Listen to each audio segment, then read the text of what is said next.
So Flybridge Capital, we started about 10 years ago, and all of us were Bostonians at heart. And it just made great sense for us on a personal level as well as professionally, given the talent here and the opportunity to build great companies in Boston.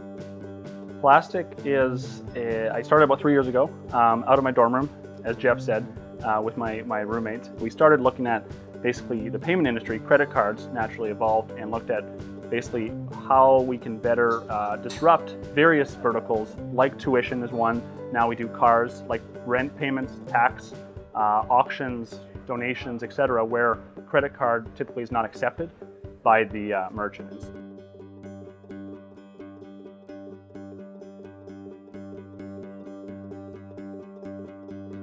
Yeah, I would say Boston is far more open than it ever used to be. There used to be a culture of old boys network, perhaps, and that's completely gone. When I was growing up, you had to have a certain pedigree or have a certain set of relationships to break in.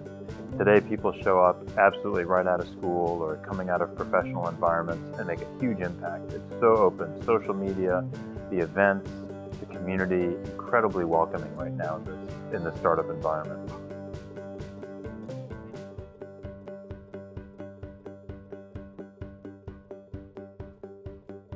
I teach part-time at Harvard Business School, and I get to see a lot of fantastic students come through there from all over the world. The trick is to keep those people in Boston. Boston has a unique approach because you have 200 colleges and universities.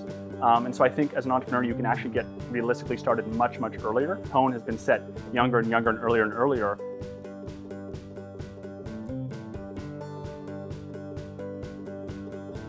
Compared to out west, I think Boston is a little bit more approachable, and there's a more appreciative atmosphere for any and all ideas in all industries, and not always just financially motivated. It doesn't mean there's not a competitive sort of nature to every individual, but rather I think everybody's not necessarily competing against each other for different resources, but competing against themselves and their industries to achieve sort of a common level of success. Well, what's amazing about the Boston ecosystem is it's the right size.